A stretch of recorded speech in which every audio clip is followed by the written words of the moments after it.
Assalamualaikum warahmatullahi wabarakatuh. Selamat siang, salam sejahtera untuk kita semua. Yang pertama mungkin langsung saja untuk Pak Menteri Pertanian dan kita semua. Saya ambil satu contoh saja ya, terus banyak. Jagung. Saya salah satu bagian dari urusan dengan Dewan Jagung sering terlibat.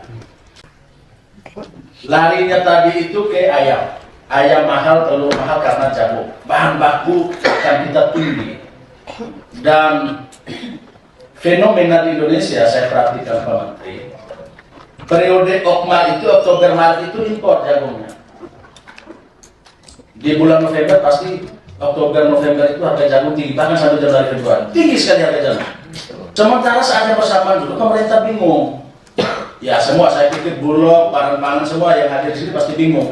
Ini kita mau panen raya. Panen rayanya kapan? Maret, April, Mei. Mungkin sampai Juni awal. Saya tanya dulu, mungkin yang paling pertama, ketika panen raya itu kan yang kita risau adalah pasti harga jagung, kesian petani.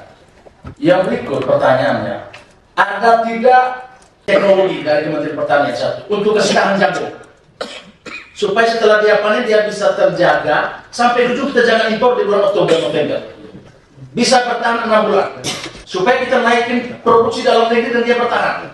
Harga pasti stabil terus, 5.000 terus panjang masa. Ini pikiran saya. Karena begini, saya dengan Pak Subandi, ini Pak Dirjen ini sering. Pak Dirjen ya. Contoh kami di NTT misalnya. Saya jujur data Kementerian Pertanian, ketika umum panen raya NTT tidak dimasukkan. Saya baca. Lahan cuma 10.000 hektar, saya lihat kayak Kabupaten Malang dan lain-lain. NTT itu lebih loh.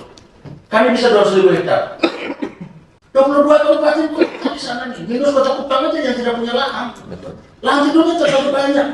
Dan bisa dicek di Kementerian Pertanian misalnya berapa benih jagung yang sudah dikirim ke NTT. Untuk apa? Bibit. Berarti ada proses penanaman. Tapi minta maaf Pak Menteri yang saya perhatikan, Kementerian hanya drop benih habis. Kita tidak pantau setelah benih ini dikirim ke NTT, misalnya contoh NTT. Benih ini ditanam apa enggak? Catatan saya, hari ini petani di bawah itu jujur malas pakai bibit punya kementerian. Padahal Pak Menteri, kemarin yang saya dengan Dirjen Tanaman Pangan, Direktur Pertanian kami coba, kami kirim kurang lebih 8 ton ya, untuk 500 hektar kemarin.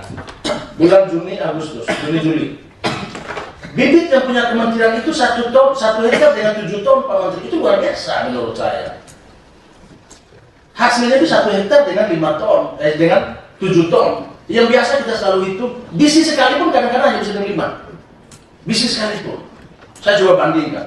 Berarti sebenarnya benih punya kementerian ini bagus, tapi apa kendalanya? Data tidak tepat waktu. Siklusnya tidak, minta maaf.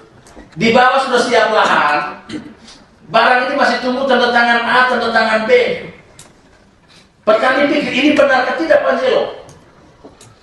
Sementara kami mempertaruhkan posisi kami, apalagi bulan-bulan kemarin Pak Menteri. Ini mungkin menjadi catatan untuk kementerian, bagaimana mendesain pola distribusi benih ini. Tadi Pak Menteri sudah omong, ini kita mengutip Bung Karno pimpinan. Omong soal tangan, omong soal mati hidupnya rakyat, mau ngomong 1 hari penuh pun tidak masalah. Kita tidak sekedar datang absen untuk kemudian NTT hadir di tempat ini Pak. Bagi saya tidak penting kalau yang datang absen. Tapi bagaimana kita bicara barang ini clear supaya apa? Kita sungguh menjadi bangsa pembelajar. Hitungan saya jagungannya itu kita kurang lebih 10 juta ton setahun. Kurang lebih hitungan saya 10 juta ton berarti kurang lebih 40 triliun devisa yang kalau itu memang kita harus ekspor atau kita harus impor berarti kita harus keluar. Dan ketersediaan dengan 10 juta ton berarti hanya butuh 2 juta hektar lahan untuk jagung. 2 juta hektar kita baku bagi sih 38 provinsi itu. Bagi siapa yang mau?